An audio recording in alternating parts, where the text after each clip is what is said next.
Hey guys, well, it's time for the weekend Q&A. You know, I should rename this to the Sunday Q&A because it seems like I don't get it in until Sunday night. I really have expectations of doing it. Like Saturday morning, I get up and I think, okay, I'm gonna videotape it today, and then something always happens. I'm always so doggone busy, but that's what happens in the summer, right? So in the winter, I'll have a lot more time. But anyways, yeah, I should rename it to the Sunday Q&A, shouldn't I? So let's just jump right into them. Very first one, it looks like it's a couple. Loving your videos. Are snow peas the same as Mange Tout? Mang or Mange, I don't know, M-A-N-G-E, Tout. I don't know, I had to look it up, and it's just a quick Google. Yeah, they're the same, so. Also, we have a house which was built in the 60s or 70s, and we recently dug a small bed to see what the soil was like, as we want to turn it back to garden, we want to turn the back garden into a veg garden. It is pretty much sand and rubble with lots of stones with the odd small lump of clay. It has only ever been a lawn, so it has no deep roots or anything, and there are not many worms. Only lots of ants. We would like to dig 4 beds and grow veg, including roots like carrots. Not good with stones, and would really appreciate your opinion of what would be the best way to proceed. Okay, so what I would suggest you do while you're waiting for the soil to improve is to just build some raised beds. You can do carrots and all kinds of root vegetables and things like that in raised beds just fine. It only takes well, it depends on the carrot. You know, if you go with 8 to 10 inches, you can pretty much grow anything. So that's what I would do. I'd start with some just cheap raised beds. I made a video on building some inexpensive beds out of 2x4s, and I should do another one on the 2x4 beds. I promised to do that and I haven't done it. But what you can do to improve the soil, and this will take time, what you're going to want to do is you're going to want to lay paper down, just like the Back to Eden method. Just lay paper all over where you want to improve the soil. And then you come along and put a covering on it. And most people would agree that wood chips are the best. Now, I'm not talking about bark. Stay away from bark. But I would lay down a bunch of wood chips. Don't try to till anything into that soil. Lay it on top and let it work. Okay, so you're going to lay your paper down, then you're going to lay wood chips, and then if you want to put something else on to help with more nutrients, you could lay compost on top of that. Don't till them in, though. Don't till the wood chips and the compost together.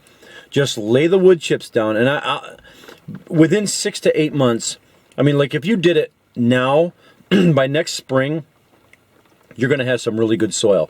Now, by doing that, you're going to loosen up that soil big time.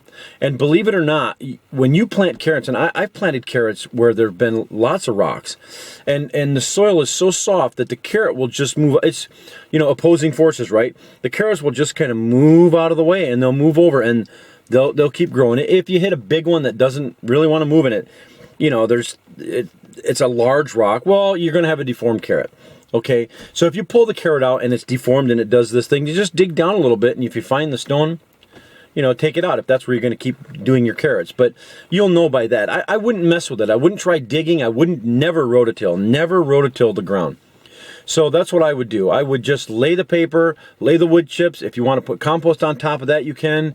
More wood chips, anything that you put on top of that. But what you're going to have to do, the nice thing about compost is, if you lay the compost on, when it comes time to plant, you just plant directly in the compost. If you put wood chips down, you're going to have to pull the wood chips back to plant into the soil. But even then, by next spring, with just wood chips, your soil is going to be 300% better. I guarantee it.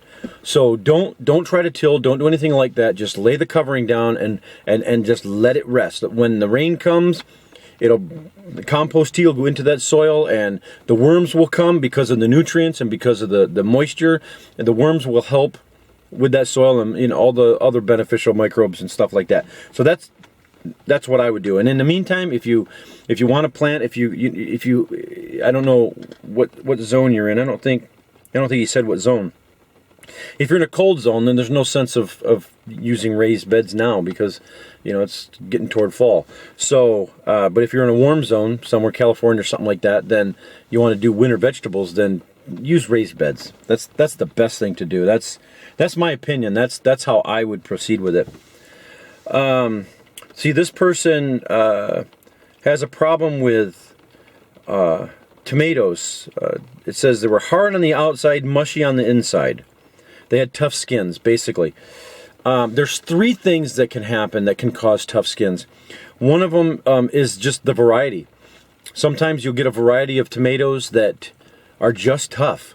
And I don't like to grow a lot of tomatoes like that because I like to sometimes eat tomatoes just like they are, especially small cherry tomatoes, put them on a salad.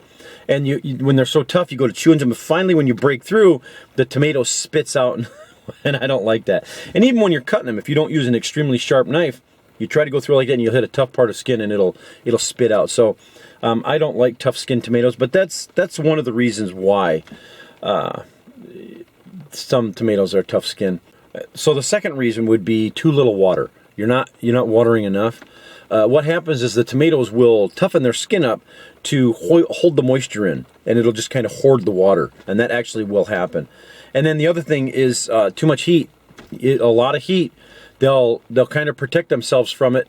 They'll just toughen their skins, and that happens. So those 3 things there, I think the variety, not enough water, and the heat, those 3 things will cause tough skins on tomatoes. Other than that, I don't know of any diseases or anything that will cause toughening of skins. So I'll research that, and if I come up with anything more, I'll definitely put it in the next Q&A. But those 3 things, I think you just watch for those 3 things. Let's see. Another one is, this is not really. This is. You shouldn't degrade people just because they called you a moron. 2 wrongs don't make a right. Okay, this is back in a previous Q&A where somebody said you're a moron. Okay, I didn't degrade them when they said you're a moron. What happened was it was ironic that they were calling me a moron when they said you're a moron, Y-O-U-R. Not it's spelled Y-O-U apostrophe R-E. It's short for it's hyphenated, or it means you are a moron. So it's you're a moron, Y-O-U-R. I know I'm trying. The Facebook police, right? They do it all the time. If you misspell something like you're right, people spell you're right, Y-O-U-R. You're right, and that's not right. That's incorrect. You're wrong, right? So I wasn't degrading him. I was only pointing out the fact that it was ironic he was calling me a moron when he couldn't spell. That's what I was. It was so funny. I mean, okay, maybe I. Oh, let's see. Okay, this is about when I talked about layering. Just laying the compost. Sorry, I ate chips and now I got some stuck in my teeth, and I'm sorry. I shouldn't have eaten chips before I did my video. When I was talking about laying compost on and not tilling it in, it says rain on compost does not feed the soil. You have to till it in. Okay, I'm trying to understand where this person is coming from, because why does the rain on the compost not feed the soil? Okay, if you had like granite soil, and the rain comes down, just because it's granite does not mean that the rain is not going to seep in. It's going to seep in. It's going to seep in big time. I have turned decomposed granite into beautiful black topsoil. And I'm not kidding you. I have. So, do people think that the rain will come, and if you put like 3 or 4 inches of compost on top of the bad soil, it's going to go down, it's going to hit the bad soil, and the rain is going to be smart enough to say, oh, that's bad soil, and then it's going to go outward instead. It doesn't do that. It goes through the topsoil or through the compost, and then slowly seeps in with all those nutrients and all those minerals, whatnot, seeps right into that soil and creates beautiful. I mean, over time, it creates this beautiful soil. So I've done it. It's by experience. I'm not just blowing smoke. I'm not just just the stuff. I'm just not I was gonna say something not so nice, but I'm not just spouting this stuff for absolutely no reason. Okay, and then the very last one is, will you send me some seeds? You know what? Here's the deal. I would love to be able to send everybody seeds who ask. I get probably, I mean, I don't know how many. I get a lot of people requesting seeds, and I totally get it. Because there's some people that just can't afford to buy seeds and whatnot. I mentioned one time in another video that I like to support people that have a bigger vision than just wanting to grow some food in their backyard. I would love to help everybody that asked me to send them seeds. I just can't. I don't have those kind of resources. I'm not rich. I don't have a huge bank account. So the people that I like to support will send me like a project list, and they'll say, this is what we have going on. We've got this community project, and we got all these different people involved, and we're through education and whatnot, we're going to be growing vegetables, and we're going to get a lot of people involved, is basically what I'm saying. And I love to donate to those projects. So that's why if you go to growyourheirlooms.com, there's a link out there that says support me or help me help others. And basically all the monies that we receive, which is a pittance, we don't really receive hardly anything, but it all goes to those projects, to helping community gardens and whatnot, to get them started and to provide resources and education to those people so that they can provide fresh fruits and vegetables for their families and for their communities. And so yeah, I know I would love to send, and I do get, and I apologize to people that are always asking me for seeds, and I just apologize that I just can't do that. I just don't have the resources to be able to provide for everybody. But I do have lots of projects. So if you want to give to the projects that I have going on, and I've got a lot of irons in the fire when it comes to community projects around the country, then yeah, go to my website and then just click on the support me button, and you can go out and take a look at what we're doing with it. So I do appreciate people that say, how can we support your efforts? So I don't preach the fact that